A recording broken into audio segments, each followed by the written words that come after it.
Inside the Birds is back. What's up, everybody? Geoff, Mosher, and Adam Caplan. It's our midweek mashup Inside the Birds. We'll recap a little bit of what went on, a lot of what went on. The Eagles beating the Bills to improve to 10-1. Obviously, they have the 49ers up next. It just goes from one murderer's row team to another. The Eagles keep winning, and in between some transactions, some workouts. We'll talk to that. Well, not workouts, but some interest in some players that we'll discuss along the way in this podcast. But first, of course, Adam, we'd like to celebrate a little bit of a milestone here on Inside the Birds, which of course is presented by our friends at Ocean Casino Resort in Atlantic City. It's the exclusive Jersey Shore resort of Inside the Birds.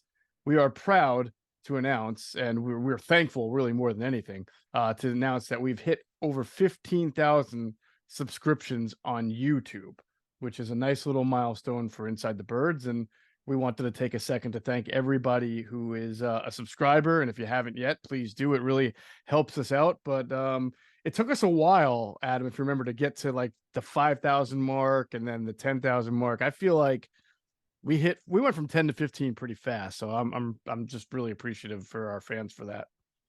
Yeah, so I remember when we started in the spring of 2020, right when the pandemic started, we were just trying to figure out what we were going to do. Mm-hmm. And I was like, all right, look, we got to do YouTube. Everybody does it. We got to do it. And I actually watch a lot of pods or listen to a lot of pods. And depending on who's speaking, sometimes I want to take a peek. I don't know. It's just the way it is. And YouTube has become like podcasts because most, if not all, put their pods on YouTube. I think that's kind of what happened. And every once in a while, a YouTube feed will beat our pod feed, it rarely happens, but we can never figure out why that happens. It's sort of like random. It's kind of like Boston Scott's carries. You never know when they're going to come. But you like that? I Well thought you liked done. that. Well done. Yeah, because it doesn't like it happens like 3 or 4 times a year where it might whatever. Let's say we had 12 to 15,000 people here on a pod version, and then the YouTube will get like 10,000. I'm like, how's that happening? Are people watching? Am I the only one who likes YouTube? Everyone else is doing it now? Great. Okay, cool. Yeah. So yeah, it's a good milestone. We appreciate it, the support, and people definitely watch YouTube or listen, whatever the case may be. I guess it's kind of simple because if you're on your phone, you have the app, or you just use a browser. If you're on like I do, I do both depending on where I am, and I know we all do that, and tablets or however you're consuming. So in general, we appreciate it. Yeah. And obviously we also thank, people who have contributed to this platform to help the subscriptions go. People like Quentin, Michael, and Jason Avant. Their Q&A podcast came out on Tuesday. It was honestly, I thought they're always entertaining, but it was the most informative Q&A podcast. They really broke down a lot of the big plays, from the Jalen Hurts rushing touchdown in overtime, the miss between Josh Allen and Gabe Davis there, in overtime on their drive, and a couple of other big plays, the Olamide Zaccheaus scrambled touchdown. And they did a really good job of going back and forth. Like Q would say, well, here's what the defense was trying to do on that play, and Jason would say yes, and here's how the offense was trying to do, and they went back and forth really well. So if you want to really learn about football, the X's and O's, and not just that, but the thinking behind some of the plays that happen, you got to listen to Q&A. They were great. They showed Jake Elliott some love, as we are starting to propel Jake Elliott into some rarefied air, some Justin Tucker air, who ironically missed after all, had a miss. I thought I jinxed him.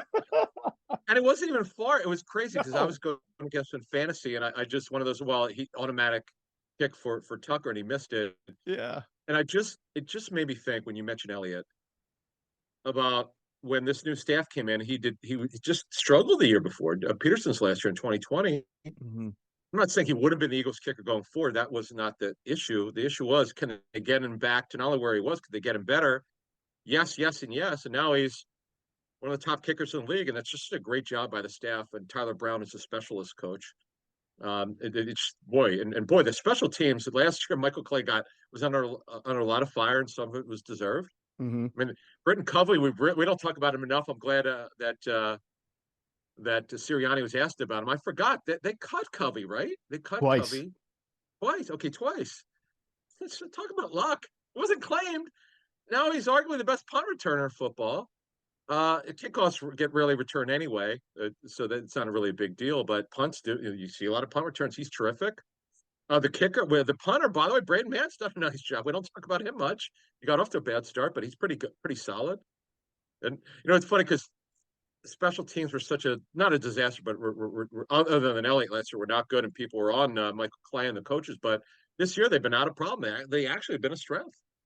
They have. It's been a really nice turnaround for Michael Clay and special teams. So and yeah, after watching the Alex Henry great rookie year and then the regression, then the Cody Parkey great rookie year, then the regression, it was hard not to feel the same way about Jake Elliott when he had a very good rookie year and then a regression, right? What seemed like a regression. But in that time between then and now, I don't want to say we learned something. I think we've heard it before just as being reporters and talking to people, but we really didn't see it until now. But the value of the punter, the hold, the whole process. It's quite. I think we call it the football version of the battery. I forget. There's a name for it. The operation. I think is what they call it. Right.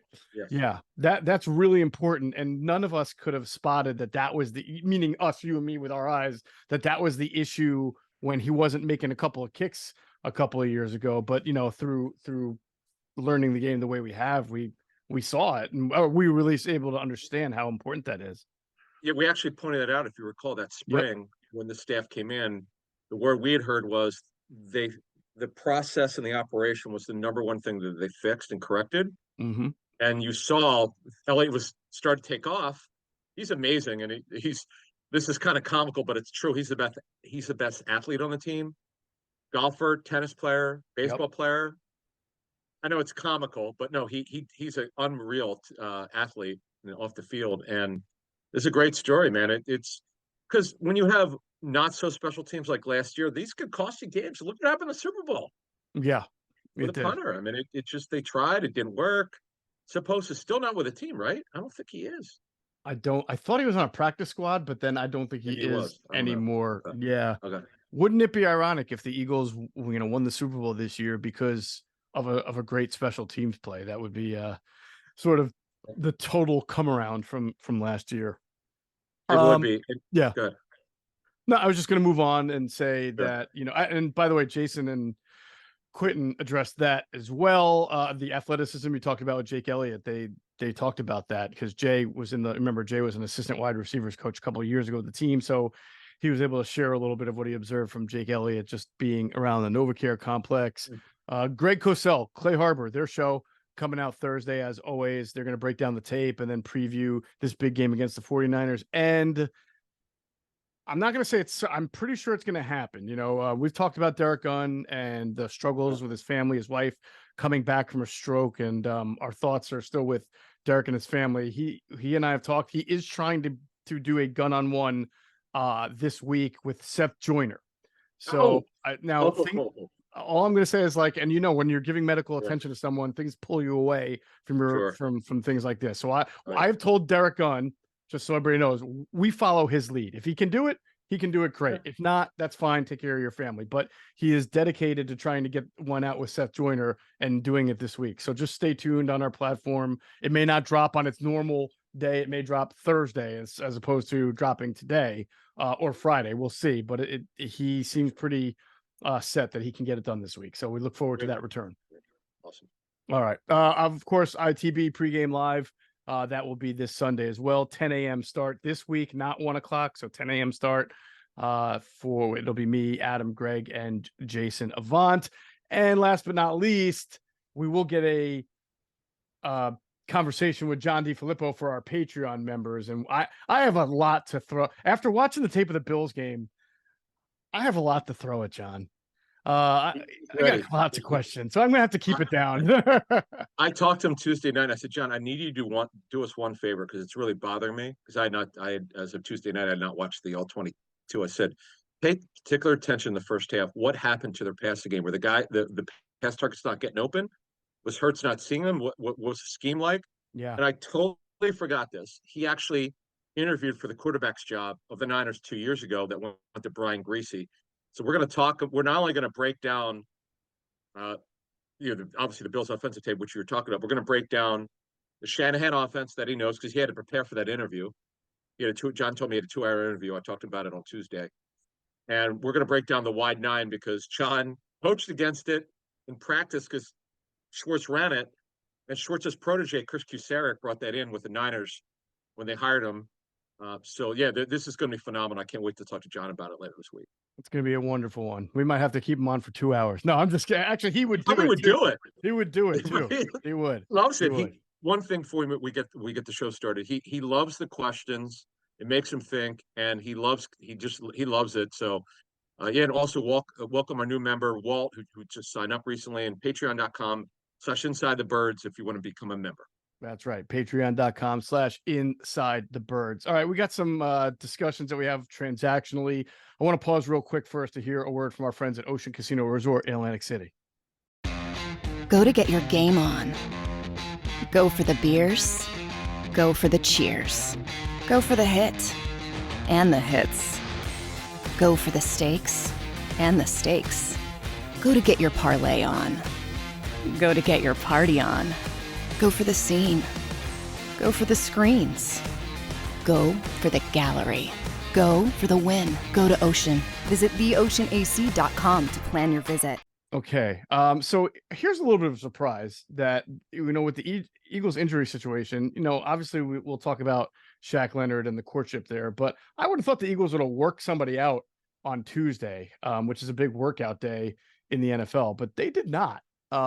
So even if you do sign Shaq Leonard or somebody off the street on Wednesday or Thursday, I mean, you don't just throw somebody off the street at linebacker, just like it's hard to do it at certain positions against the 49ers, right? This is the team that you have to have your keys, you have to have your fits, you have to have your absolute best. I mean, people don't love Christian Ellis, but right now I have to think he's the best player to start next to Nick Morrow because he knows this defense and knows where he has to be. Yeah, look, if Cunningham's not ready, Christian Ellis is starting, barring something highly unforeseen. Leonard. So today is Wednesday. Yes. We'll get into. We'll have more for you later. So he's supposed to visit over the next 24 hours. We understand, as we talked about last Friday, there was mutual interest. They had a. The thing that was odd. This part I didn't know. I didn't know he was going to go to the Colts game last weekend. That was weird. That would explain why we had heard he was going to take some time, and I'm like, okay, I understand this was a shock to him that they cut him. He didn't see it coming. No one really did. But it's a shock to the Colts game. It's kind of weird. And there was a tight ball game between them and the Bucs, but that was his former team, so he was there. I don't know, but anyway, so that we'll get to that later in the show what we know. But look, we'll talk a little bit about the Niners late in the show. We're gonna break them down like nobody's business. We've got great information on Friday's show on their defense and what they're thinking and personnel and stuff. But so the Eagles are in dire straits. They don't have it. We said they were paper thin at off the ball linebacker. They have no depth anymore. They're done. They have no depth. They don't have anyone. It's the two guys. It's now Ellis and the aforementioned Morrow, and then we'll see about Cunningham later this week. Mm-hmm. But they just don't have anybody. Now the Niners, same problem at safety. They don't with George Odom, their special teams ace, who's really only a force safety. They would only play him in an emergency. Who's now out? Who's going on IR with a significant injury, and with Hufanga being out for the season, we'll talk about Jair Brown, who's from Penn State, who's really talented, who's now starting for Hufanga. They don't have anybody else. We'll explain on Friday's show kind of what their thought. They got to get through the week first and see who they're going to have. I assume they have a safety on the practice squad, but they have problems at safety in terms of depth. The Eagles are the same thing at ILB. We've been saying it for 3 weeks. They got to do something. They got to do something. Here we go. They're pressing to do something, but that's that. And Van Sumeren's back on the practice squad. Now, here's the thing. He's now out of elevation. So if they want to use him, they got to sign him off there. Here's the problem. They can't get him back to the practice squad unless they waive him if they sign him off of it. The only way they can get him back is he's eligible. He's subject to waivers. So that's the thing now. Now we know that they also have the safety, Justin Evans, who's on IR, who strangely didn't practice last week after practicing the week before. But to get him on the 53, they have till Saturday at 4 p.m. Eastern. but they would have to create a roster spot, which they created with Josiah Scott being waived on Tuesday. I mean, if Cunningham's not able to play, you have to have Van Sumeren on your 53, don't you?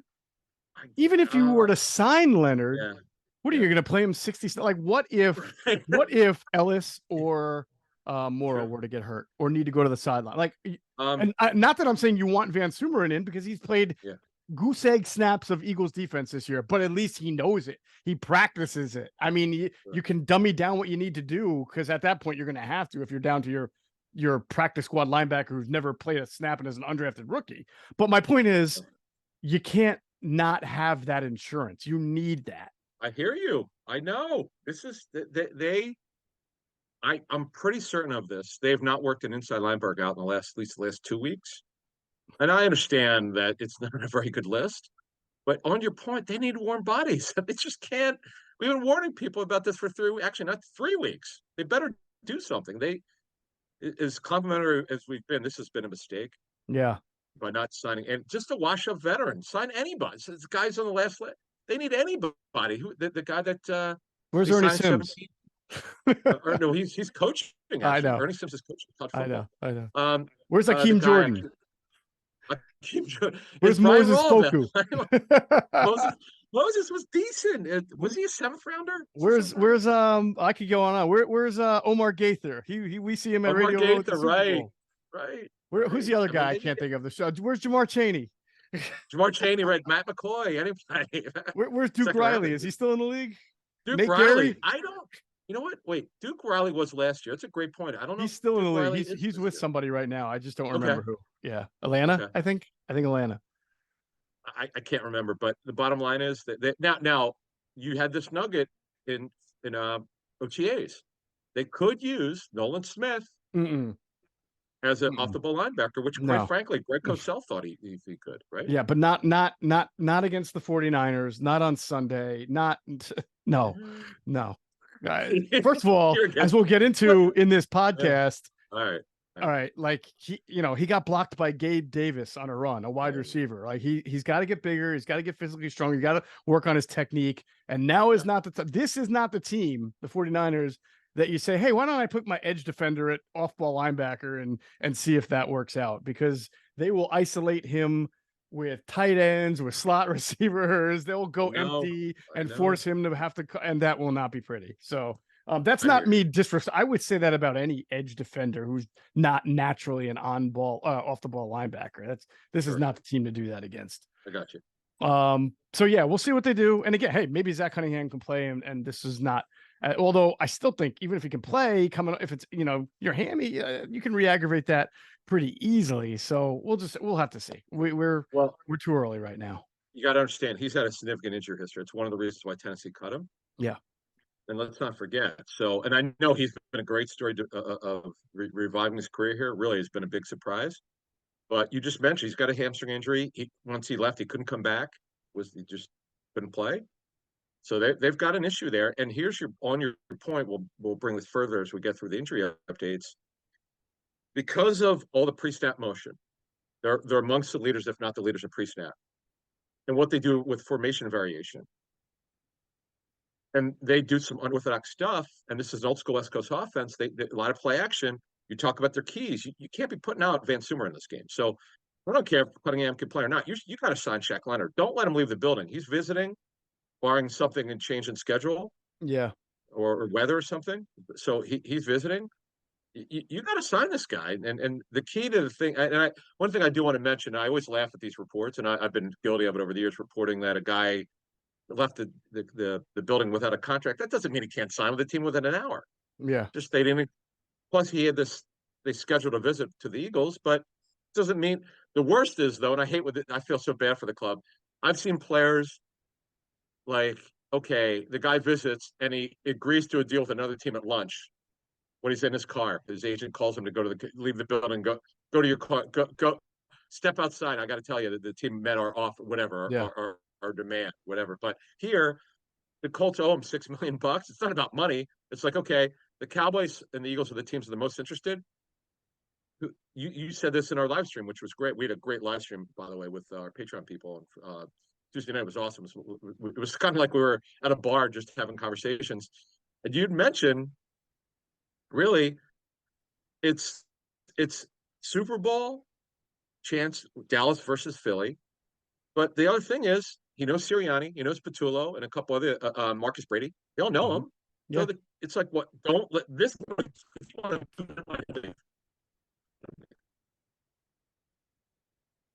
Yeah. I would love to be a fly on the wall for the conversations, because I really don't know personally where Shaq Leonard, how he views himself, and I sort of don't know how the Eagles present to him opportunity beyond Zach Cunningham is hurt. We need a guy, because when Nakobe Dean's healthy and Nick Morrow's healthy and Zach Cunningham is healthy, who are you taking out for Shaq Leonard? Which you could do, but then you're taking out somebody who's been playing for you all year. And in the case of Morrow and Cunningham, playing pretty well and knows the defense. And as you mentioned in the live stream, and I think this is a really good point, is that he's never really played in a Fangio defense before. He's been a very good rangy linebacker, downhill linebacker, playmaker linebacker. I don't know how much he's, zone dropping and all that and running around in this Fangio style defense that he's done. I'm sure he can learn it, but I just don't know. Like, all of a sudden, you're going to take Cunningham and Morrow and say, sorry, you're not playing anymore because we have Shaq Leonard. That's sort of up to how good Shaq Leonard really is right now. And as you have brought up many times, if he was that good, the Colts wouldn't be paying him $6 million to not play. So it's all, no doubt, it's all very odd to understand. It's a jumbled mess. It is. Yep. And think about it. This team is not only competing for a division, though they're sort of a long shot. They're seriously competing for a wild card spot in the AFC with Gardner Minshew as quarterback. And they cut the guy. It's not a good sign. Now he's only played in a 43 front. I know he's playing two different defenses. Gus Bradley's, which is his derivative of the Seattle defense, his own version of it, and with Eberflus before that. So, and Matt's an old school Tampa 2. So yeah, this is different. He was generally a weak side linebacker. Anthony Walker was their middle linebacker early in his career, and then Okereke, and then now they've got who's their middle linebacker now? I'm drawing a blank. I'll tell you in a second. Oh, for the Colts? Yeah. Was it Speed or is he? No, Zaire Franklin for Philly. Franklin, right? Oh yeah, Philly guy. Yeah, and he can run. EJ Speed. Yeah, he's a good play. He's one of the leading tacklers in the league. But EJ Speed's taken his job. He signed a very small extension this past offseason. But again, like you said, it is kind of the tape will tell them. And visiting, it's kind of weird because they have his game tape, but on the visit, and this is important, you could give the player a physical. In fact, you will. He has to pass a physical, but you can see where his neck and shoulder, where he's had pretty significant problems. You see where that is, but look, it's going to be interesting to see what happens. They quite frankly, even if they sign Leonard, they still need another guy, because we don't know about Dean. Now has had 2 foot injuries, one significant. You can't promise him a starting job back. He's now been hurt twice this season. You just can't. When he comes, if he comes back at all this season, you can't do that. Yeah, he's not, unfortunately, he's been hurt. So anyway, that's that. We've kind of outlined that, so we don't have to cover that later. Yeah, but we'll get into the injuries in a second. But they've got. See, it's funny. You said this Friday, and you were right. You weren't jinxing them. You're like, hey, you said this in the pregame show. Their injury situation is getting better than Lane Johnson's groin. He's got probably a groin strain. Though he told the Inquirer, we should mention that he expects to play. I guess he was interviewed at Northeast High, and he told them that he expects to play. But all of a sudden, the injury situation, which you're getting into in a minute here, it's gotten a little bit worse, unfortunately. Yeah, it has. We'll talk about that in a second. Adam, as you know, this past year, or in September, I think, was it September, October, me and my family, we went up to the whiteout game at Penn State. Awesome time, Penn State, Iowa, one of the few games where Penn State's offense looked good against a real defense. So that was awesome. But what was not really awesome was trying to get tickets for that thing, man. 110,000 people trying to find like a good seat at a reasonable price, figuring out where it is. You know how difficult that can be if you don't have an instant connection. So it was a very frustrating process for me, for the family. I'm not even sure I went the best way at it, but we were all right in the end. It could have been better. And I think it'll be a lot better next time, because we are now partners with Game Time, and Game Time is an amazing app that lets you know everything you need when you're trying to buy tickets to your next big event, especially right here in Philly. If you're on the Game Time app, you can see all the wonderful events, the prices, where the seat is coming up, especially here at the Wells Fargo Center. You're gonna have concerts for the holidays. I see Andrea Bocelli is coming on December for those who like opera. You know, you got 76ers are in the heart of their season, but also the new NBA. Are you following this tournament thing? This NBA I in season am. tournament? I'm a Sixers stan, so yeah. They have a break now coming up. It's kind of weird. I don't care too much about the playoff thing, the Yeah. in season playoff thing, but I'm so into the Sixers. After they annihilated the Lakers, it was awesome, and they're fun to watch. I love it. I'm a big Nick Nurse guy, but yeah, Game Time. I've heard of them. Yeah, they're pretty big. It's pretty Yeah, cool. it's a very easy to use app. It's got really cool. It's got its flash deals, its zone deals. I'll tell you about. You can see the seats that you're buying from Game Time app right there on the app, and whether it's a playoff game, a regular season game, or a concert. You know, Eagles will be in the playoffs. You'll be able to use the Game Time app for that. It's really the only ticketing app that gives you the most complete peace of mind when you're making a purchase. The being able to see where your seat is in the venue is really big for me, because not like I was telling you before, sometimes I was buying tickets, I'm not sure where I'm sitting or who's going to be sitting in that area or how far I am from a restroom or anything like that. So especially when you bring your family, that's important. And also they will show you the all-in prices on Game Time app right up front. I know that people have had some issues other places with that, getting the real price that you're paying as opposed to like the price you wind up paying in the end. And it's very quick. Game Time app, you can buy tickets with 2 taps of your finger on your phone. It's very, very easy. Game Time app is obsessed with finding ways to help you save money on tickets. You can get deals that are right up to the start of the event. You know, they've got the exclusive flash deals. They've got sponsored deals on tickets for football, basketball, baseball, concerts, comedy, theater, anything. All right. You have the zone. They got the zone deals where you pick the section and Game Time picks the seat for you to give you the best savings. So take the guesswork out of buying tickets with Game Time. Download the Game Time app, create an account, and use the code BIRDS, just BIRDS, BIRDS, for $20 off your first purchase. Terms apply. Again, create an account and use the redeem code BIRDS for $20 off. Download Game Time today. Last minute tickets, lowest priced, guaranteed. Okay.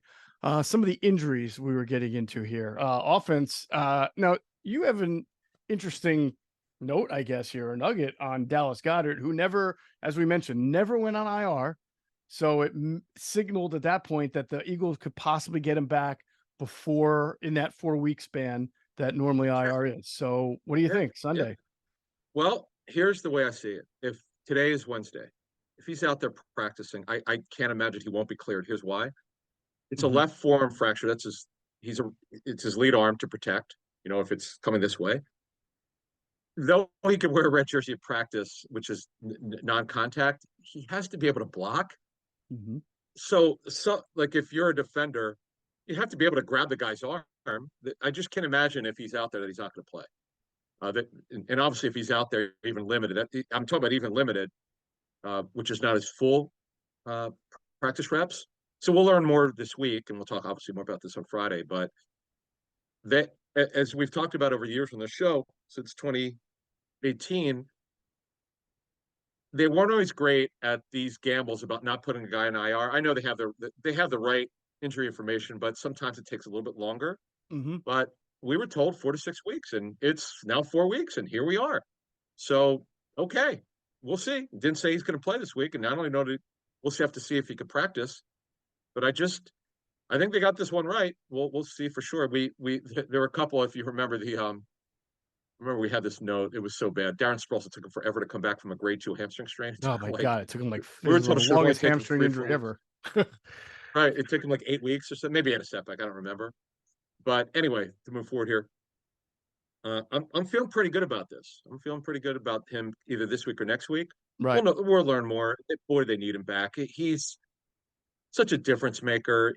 And this is part of why, if you look at AJ Brown's numbers, he's down. Yes, Devontae Smith's up, but having Goddard in the middle of the field running down the seam, it does something for a defense. You have to pay attention to him. Yeah. You can't cover everyone. We said this last year when they got AJ Brown. This is going to be something different, and boy, it sure as heck was. Yeah. So we'll see. I'm feeling better about it. And now Calcaterra with the ankle, we don't know a lot. We'll see if he.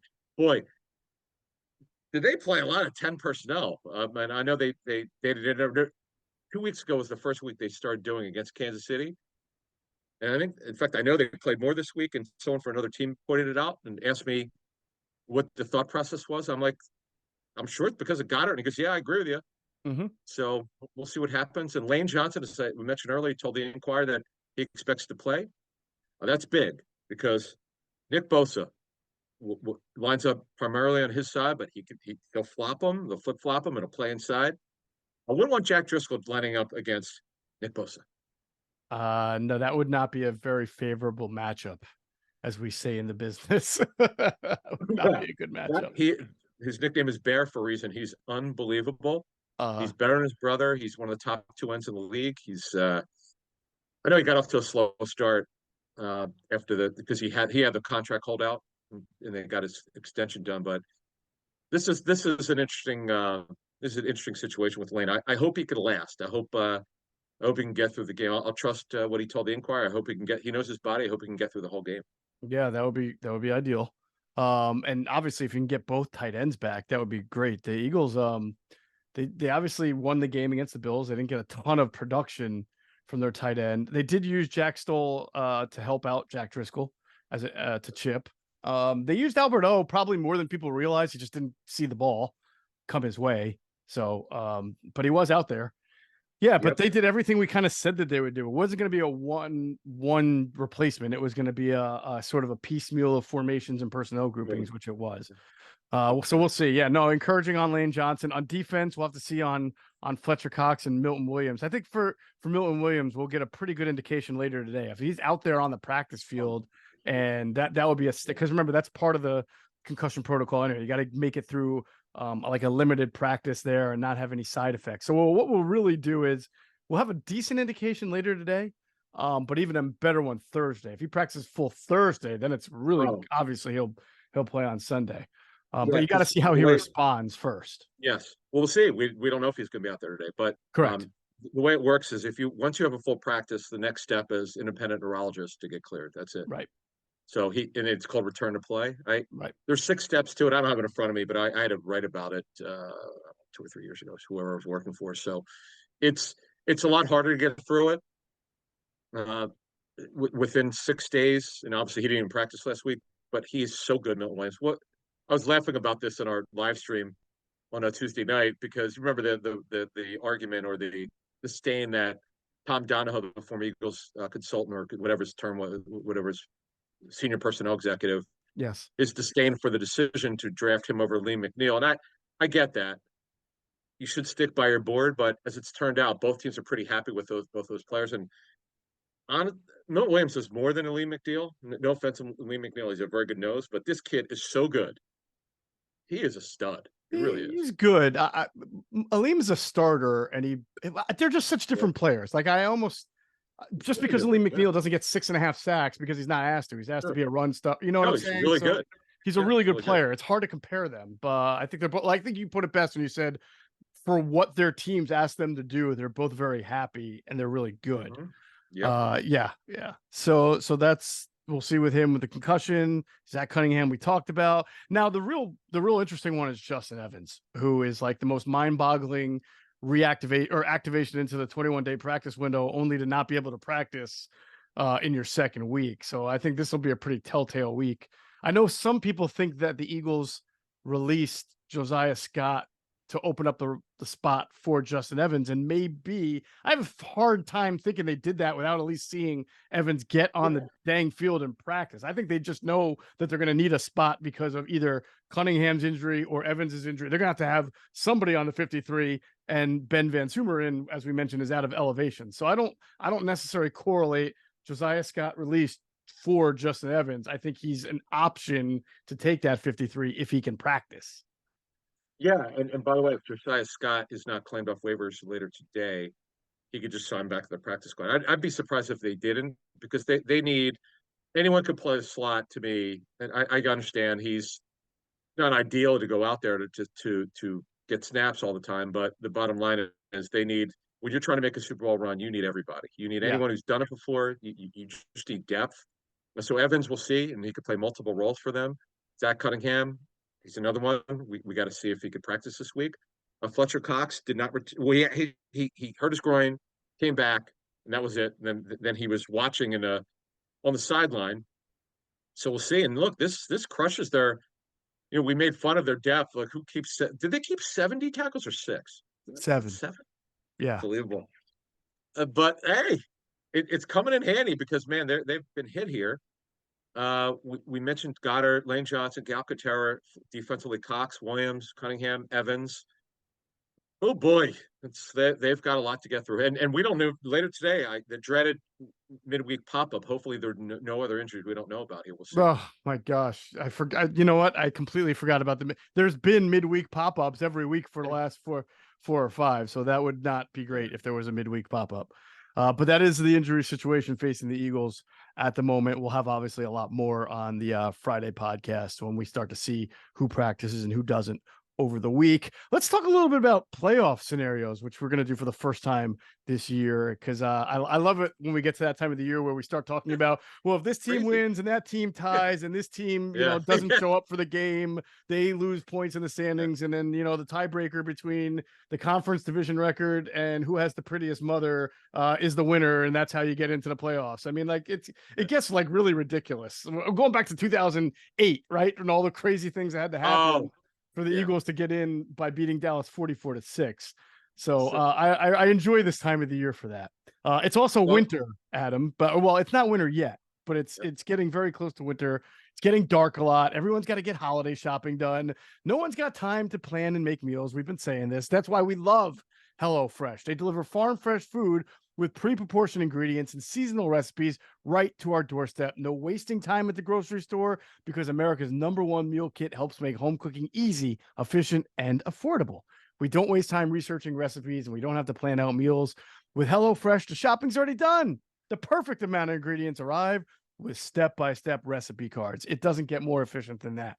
Plus, HelloFresh saves us time and money. It's 25% less expensive than takeout, so you get a good home cooked meal without digging deep into your wallet. Don't forget about taste and selection. HelloFresh makes seafood meals, meat, chicken, stir fry, risotto, whatever you want. They got it. Okay. There's no worrying about variety with HelloFresh recipes. So go to HelloFresh.com/50Eagles and use the code 50Eagles, 50 Eagles. It's one word, 50 Eagles for 50% off plus free shipping. That's HelloFresh.com/50Eagles and use that promo code 50 Eagles, one word, 50 Eagles for 50% off plus free shipping. Act now for America's #1 meal kit. I'm sorry, I think I cut you off. You're about to say something about the whole playoff. No, I'm going to help some people out with playoff scenarios. So this is pretty cool. So a guy gave me one of my first media jobs, Joe Ferrara, who's a sports media executive. He was in charge of the NFL's playoff scenarios. I don't remember why he told me he was. I forget. But he put them out on Twitter Sunday night before the NFL released them Monday. So you could follow Joe if you want to get the playoff scenarios first, just follow him on Twitter @JoeNFL. That's all. What's what he has. He's your everyday NFL Joe. At Joe NFL. At Joe Love NFL, right. Nice. JOE NFL. So do you think that's great. Rogers? Is that Rogers' burner? No, that's funny. Joe's a great dude. He hired me and John Hansen to do a fantasy show with Jaws, Ron Jaworski. That's how I met Jaws. Oh, okay. So I forgot you've met this guy. All right.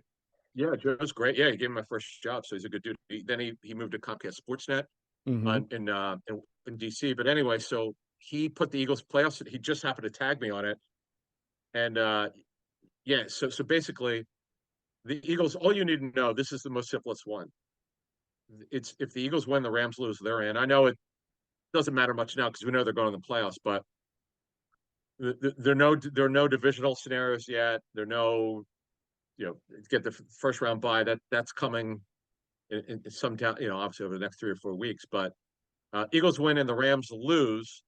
Who do the Rams play on Sunday in week numero 13? Wow. Okay, the Rams The play. Red Hot Rams. Ooh, why am I? Matthew Stafford came up huge. He had a great game. Yeah, they're hanging in there with that They are. that They are. makeshift They play the Browns, Rams. by the way. The Browns. Oh, good luck to them. They hope the Browns are staying out in LA this week. Yeah. So yeah, That's they a play out the winnable game, Rams right? in SoFi. Yeah. Well, we'll see who's going to play quarterback. Will Flacco play for them? We'll see. Oh man, that's crazy. I missed that one. I was still thinking PJ Walker. Walker. Yeah. Yeah. Well, he is there too, but remember they leapfrogged DTR over him to Right. start, which is not a good sign for Temple's own PJ Walker. There you go. All right, so go through some playoff scenarios here, as we just said.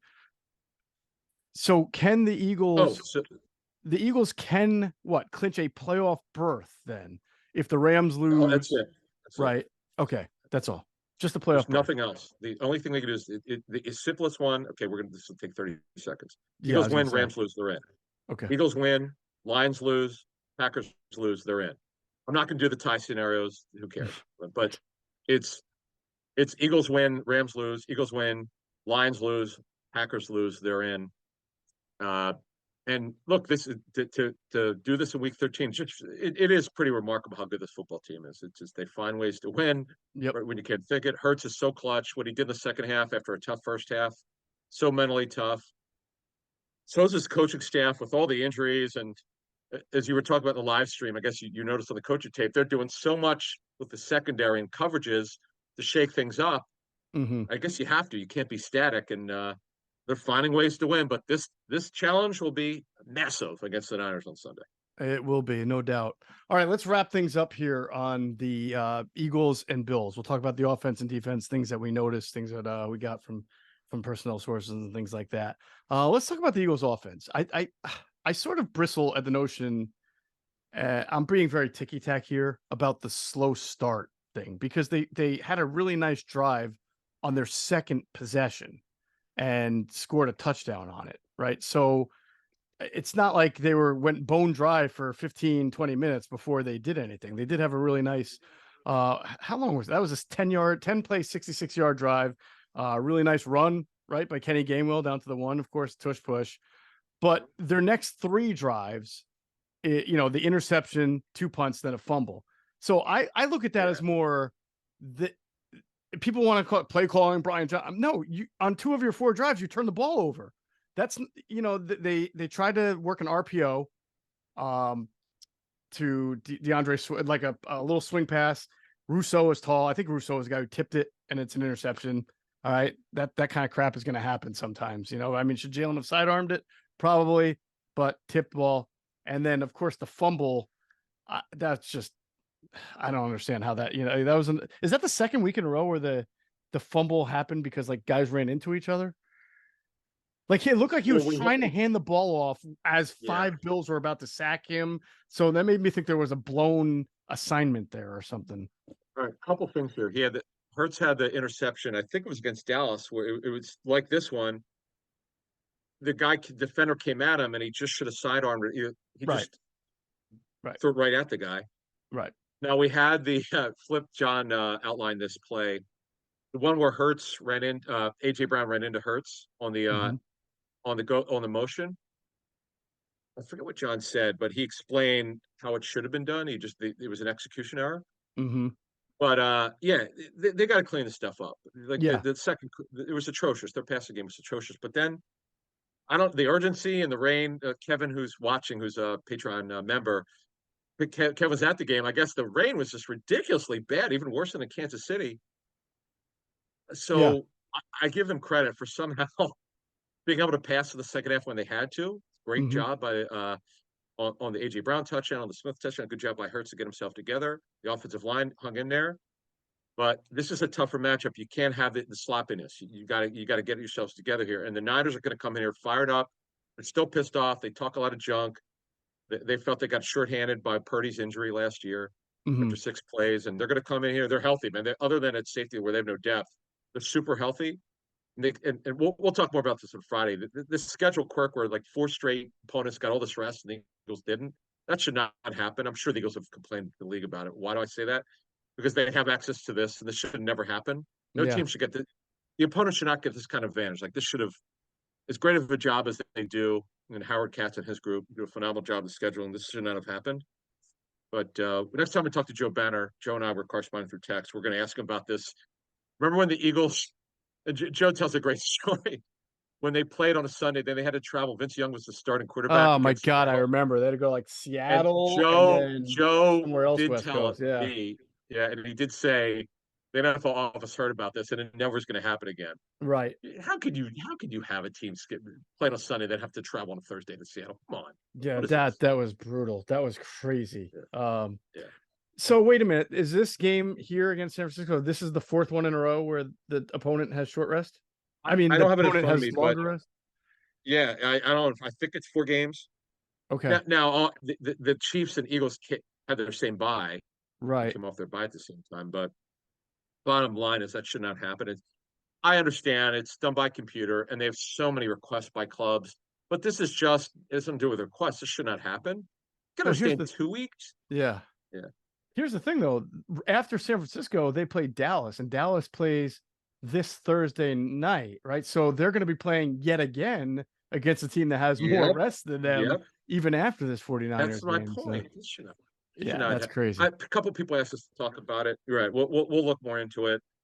And when we get Joe on, we're gonna ask him the process and what are these conversations like. I'm very curious. And obviously, you could yell at them or get, "Hey, why is this happening? This shouldn't be happening." But the league has access to this stuff. This should not be happening. Like no team should be disadvantaged like this. I know Right. it's a small thing, but the league controls this thing. This should not be happening. Definitely. All right. A couple of observations offensively. You mentioned definitely more 10 personnel. There were, as we said in the pregame show, here's how it's going to be. It's not going to be just Goedert's out. They're going to play a ton of 11 personnel with Jack Stoll. There was 11 personnel with Jack Stoll. There was 11 personnel with Alberto, right? And Calcaterra out too. There was not any 12 personnel, which you said. I can't release. If there was, I didn't see any. I don't think There was. No, there was hardly. But very Tony little. played 7. Yeah. Oh, yeah. So maybe a goal line. That might have been goal line more than anything. But there was some pony package, two running backs. We saw that, and like you mentioned, there was 10 personnel. So they and that's not something the Eagles ordinarily do. So if you're looking for a reason why the offense might have been a little bit, I don't want to call it dysfunctional. They certainly had 37 points. Well, why the offense was not poetry in motion to start off. Well, they were running a whole lot of different formations and packages that they don't practice a whole lot and don't ordinarily play. That might be one excuse. Jack Driscoll, I think after the first series, everybody thought the Eagles were going to be a disaster offensively all game, and we're going to lose 30-0. The coaches made an adjustment because they started to use tight end Stoll in it as a chipper, right? On like, passing formation. So they gave him help. And then there were times where I think Driscoll just did a pretty good job himself of handling, a chip is basically a tight end or running back given an elbow on the way out. You still have to like actually hold the block after that. And there were times where Driscoll did a really nice job against a good front four by the Bills. Were there some times he got driven back? Sure. That's going to happen. But in general, I don't think he was it's clear his right tackle is his spot. He shouldn't be a right guard anymore. Shouldn't play left tackle. Right tackle is the one spot Jack Driscoll can play. And if you give him a week of practice or you give him some time, actually, he didn't even have that. But he'll settle in. Yeah, he had like one day, right? A couple hours, not even. Yeah, it's funny you say that because I'm thinking, oh God, this is not going to be good. Because if you recall, we broke the news sort of. I literally got the inactos. Right. I got them and I went on the air. I remember I broke in. I said, hey, I know Greg was like, whoa, Lane Johnson. I go, yeah, he's surprising to me. I thought he'd play. Yeah. But again, he went for a warm up. He didn't feel right. And they ruled him out. Now I'm thinking, oh boy, this is not going to be good. Driscoll did not play well last time. And as you said, after the first series, he really settled in and handled himself. He's not a guard. I know he's played it, but he's just not strong enough to play guard. I guess that's the best way to say it. He's I played agree. it. He's more comfortable at right tackle, and this is good for him because he's on a contract year, and you're playing for a potential Super Bowl champ. And if they win this is what happens. Backups can get good deals. Look at Big V, the deal he got, $10 million a year with the Lions. Yeah. Yeah. You never I know. mean, well, I don't see Jack getting that, but No, but you know what I mean. Yeah, No, yeah. he won't. But you know what? But he look at Matt Pryor got $5 million a year for the Colts. Like, what was that? I still can't believe that, Matt but Pryor. yeah, that's amazing. Yeah. So right. Driscoll played all right. I know people have been asking us about AJ Brown. He hasn't had like a big breakout game. We talked about this in the pregame podcast that the Bills play more zone, I think, than anybody in the NFL. And they played a ton of zone against the Eagles as expected. So when you do that, they use their linebacker a lot, dropping into a zone as like kind of a bracket on AJ Brown's side. So the corner would be there, and then the linebacker kind of cuts off that quick slant just by taking the drop where the slant would be or where the dig would be. And I think that just the Bills did a good job of that. I don't think it's disinterest, or I don't think there's like a lack of rapport. I just think that AJ Brown, we watch AJ Brown at his best when teams dare pressure the Eagles and leave him one-on-one in a lot of situations. And the Bills were just not going to even, not only did they not leave him one-on-one, but when they did play their zones, right, they try to dedicate a linebacker to his region to kind of double cover him. But that opens it up, right? So Devontae Smith had a big game, and Jalen Hurts, when he runs up the middle on those keepers, and there's no linebacker there, it's because that guy's trying to, thinking it's a pass, and he's gravitating toward the AJ Brown territory. So it helps out the rest of the offense when they devote those kind of resources to AJ Brown. Yeah, two things on that, and then we'll move on. Hurts, we didn't really mention it earlier, but Hurts ran the ball way better. He looked better. Obviously, the draw to win the game was beautiful. Yeah. I mean, he still doesn't look quite like he did before he got hurt, or even like last year, but he definitely looked better. And then again, having Goedert back, if it's this week or next week, is huge. It just changes everything because now the Eagles are basically two passing target offense. Smith and Brown, nobody else. Okay, without Goedert. Zacchaeus had one target, was the scramble drill. Stoll had a beautiful that 14-yard catch was beautifully designed by Brian Johnson. Game on a couple checks out. Swift was really not used. Now it could be because of the rain. They didn't use Swift as much as they normally would in the past game. But the bottom line is they're a two passing target offense without Goedert, and it makes them easier to cover. They know where the ball's going, so they're going to be Smith or Brown. It's just the way it is. Yeah, absolutely.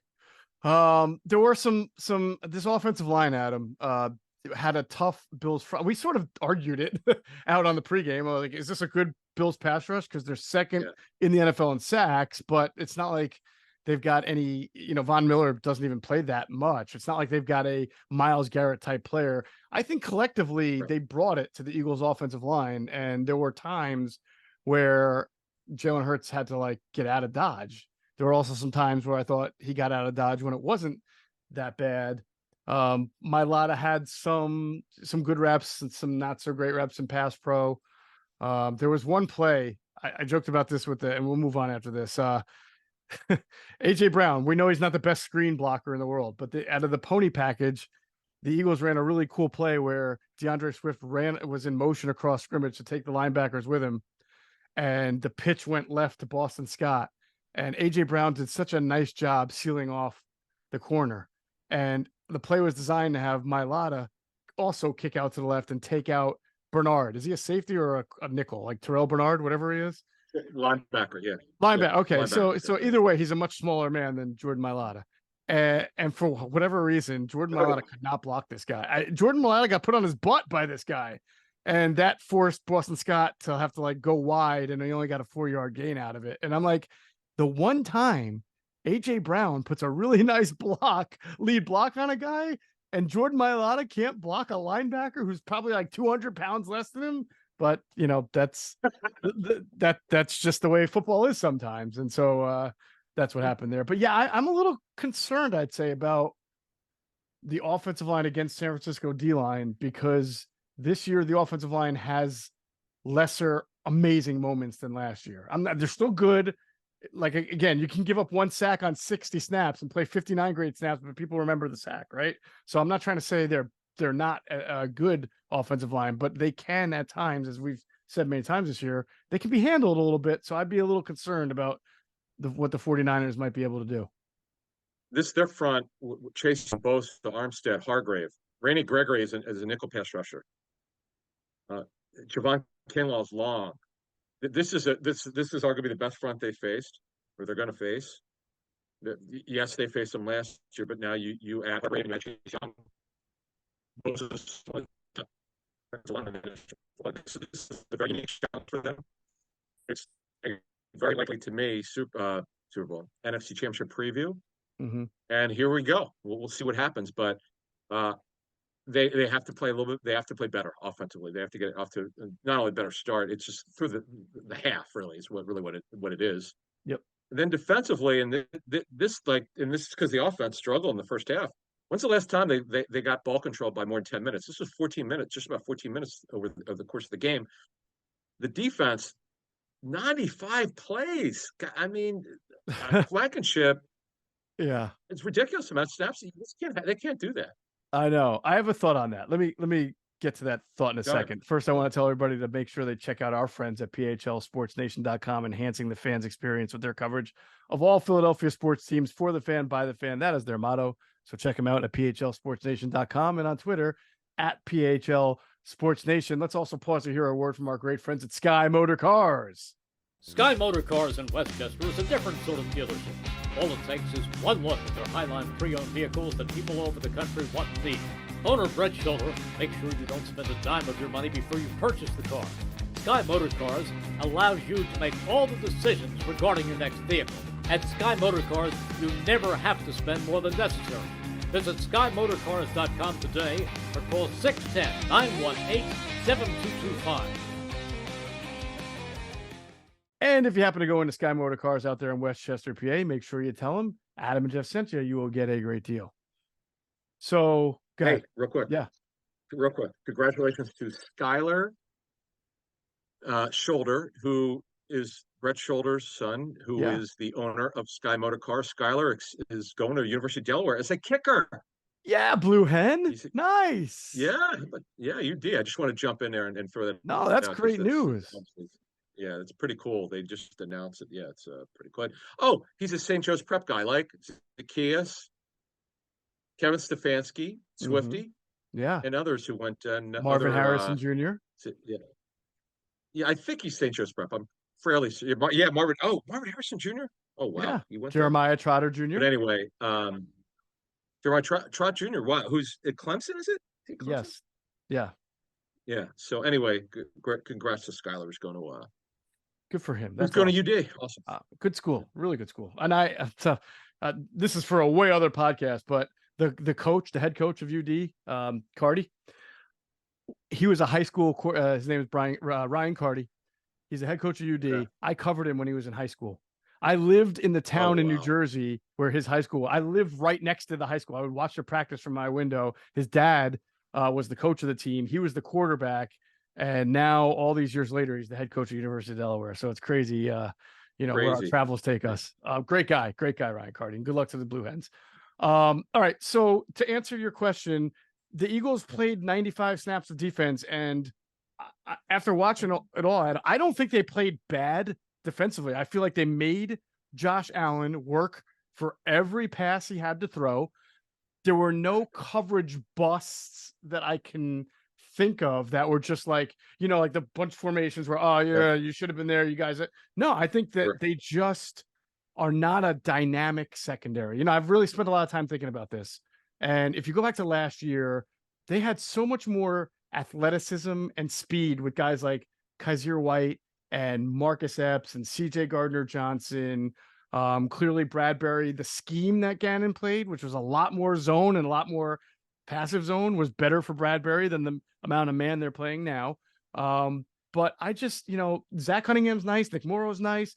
Reed Blankenship's nice. Who's the safety they got now? Byard's they got steady players. They're not fast. They're not dynamic. So when you're facing Josh Allen, who buys 1 to 2 to 3 extra seconds with how he moves around, you're asking these guys to do things that like cover longer than they normally have to do it, and covering guys like Diggs and now Dalton Kincaid and Gabe Davis gave Bradbury some fits too, and even Shakir is a good player. I think this is life for the Eagles this year. They're just not as dynamic and quick and athletic in the secondary, and that's not going to change.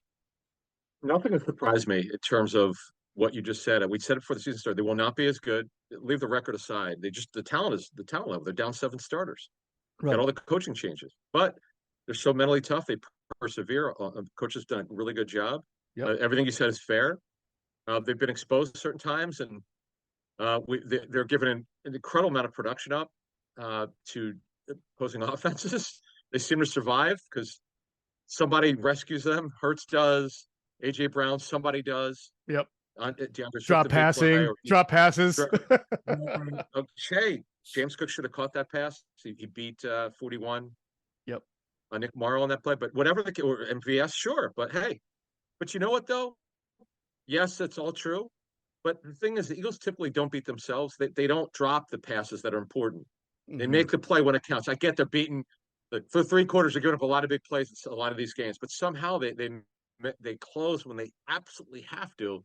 It's a sign of guys who care. They buy in, and they're really well coached. Yeah. But just to finish the show off here, a couple more things here. No, the one thing I want to say about Blankenship, this cannot happen. You can't have him on the field for 116 snaps. That's just inexcusable. Yeah. Like Desai's asked about it. No, he played all defensive snaps in an overtime game, 95 snaps and 21 on special teams. I get that special teams is important, but could you put Sidney Brown in there? Sidney Brown in an overtime game plays 12 snaps. Yeah. How does this happen? I agree. I will say defensively, to sort of counteract what I was saying before, the one thing that really impresses me, and I ran this by Greg Cosell because I wasn't sure. I don't watch every team like he does, right? Yeah. The one thing I noticed watching not just this game, but almost every game now, is that Sean Desai does not play the same coverage on back-to-back snaps almost ever. If he does, it's probably less than 3% of the time. In this game alone, just against the Bills, I saw cover 1 man, cover 1 zone, 1 robber, cover 3, saw 2 deep zone, saw 2 man, saw normal blitzes, saw simulated pressures, which is like a zone blitz when a linebacker blitzes, but a defensive lineman drops back, and I saw 0 blitzes. So I just named 7 or 8 different coverages there. I probably missed one. And then there are sometimes, if he does play like the same type of coverage, he'll have different personnel. Like there were times he played 2-man with Sidney Brown and Reed Blankenship as a deep safety, but he put Byard on the slot, say against like against Dalton Kincaid, because he likes him against tight ends. But then there was another time he played 2-man and he had Eli Ricks in the slot. So I think he's doing everything people wanted Jonathan Gannon to do, which was not be stagnant. Make the quarterback think. Make him see a different picture. Make him have to wonder what's he's seeing before the snap. And I didn't even mention all the movement pre and post snap. There were plenty of times where 1 looked like 2 and 2 looked like 1. You know, we knew that was going to happen because we had on Patreon the former Bears coach Chuck Pagano told us all about that. Yes, right, and we're going to have him back on because we're going to talk to him about this. But I think he's doing everything that everybody wanted Gannon to do. But he doesn't have the same results and rankings because he doesn't have nearly the same personnel. So it's almost not fair. He doesn't have a ball tracker like CJ Gardner-Johnson. He doesn't have Marcus Epps. You have 4 out of your 5 stars in the secondary, including Roby, are 30 years or older. This is not ideal. Yeah. That's what makes their 10-1 record with this gauntlet and the way that they've won. And I love the comments on YouTube on and it's so true. The heart attacks the fans are having because that's the way it's unbelievable what they're doing. I'm not someone who gets emotional or any of this stuff at all, but I'm yelling. I'm like, this is unbelievable. Like we're about to tape. We're about to go live with Clay in our post game show. I'm like, again, they're doing this. Is unbelievable. And my TV feed's is faster, like 20 seconds faster than yours is. So I'm going crazy. You guys are going, what are you doing? What are you going crazy over? I'm like, I'm not going to tell you so you guys can see it. I know. I'm laughing. So anyway, defensively, look, they're in for it with formation variation because this is what Kyle Shanahan does. A lot of disguise and deception. And on your great point, This is why you got to have guys who are experienced. You can't be putting in guys who haven't played. But the size got he's in a tough way here because they don't have any depth in the secondary. They have no depth in the secondary, no depth at off the ball linebacker. It's going to be hard. I mean, I know it's only one game. It's not going to cost them anything if they don't win. Obviously, if they win, they got the tiebreak over the Niners for the number 1 seed, and they put them in a great spot. It's going to be hard, man, with the lack of depth at certain spots. 100%. 100%. All right. We will preview this 49ers game like we do, like real pros on Friday. And I can't wait to take the scalpel and forceps to that matchup. It's going to be fantastic. That's going to do it for this episode of Inside the Birds, the leading podcast in Eagles intel. As always, we thank you for flying with us inside the bird.